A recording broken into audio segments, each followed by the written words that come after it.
पर भोला ने उनकी बात नहीं मानी। आखिर वो बच्चा ही तो था। जब सरला देवी ने देखा कि भोला अभी भी घर जाने को तैयार नहीं है, तो उन्होंने अपनी धोती के पल्लू से भोला का चेहरा पूछा और उसे अपने साथ अपने घर ले आईं। सरला देवी भोला के लिए दूध से भरी मकई की एक बड़ी थाली लाईं। भोला का चेहरा अभी भी उतरा हुआ था और उसका पेट पहले से ही काली बेरों से भरा हुआ था। दूध पीने के बाद तो पेट में सचमुच और कुछ समा नहीं सकता था।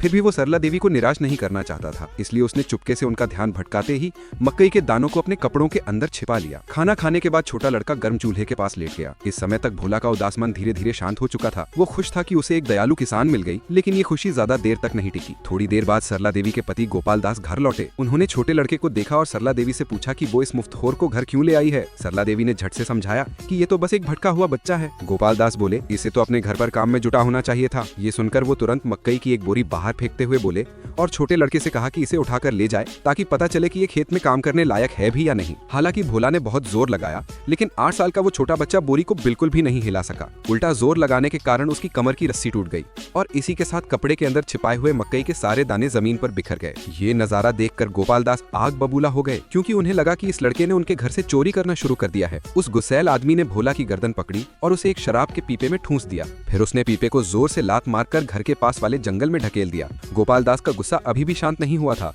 उन्होंने चिल्लाकर भोला से कहा कि कल वो उसे जेल में बंद करवा देंगे। वो शराब का पीपा बहुत मजबूत था और उसमें सिर्फ एक छोटा सा छेद था, लेकिन भोला भाग्य के भरोसे लेटा नहीं रहा। उसकी जेब में एक छोटा सा चाकू था। उसने चाकू को लकड़ी की दरार में फंसाया और उसे जोर से मोड़ा, पर चाकू जल्दी ही टूट गया। पर तभी एक भूखी लोमड़ी पीपे के पास सूंघती हुई आई।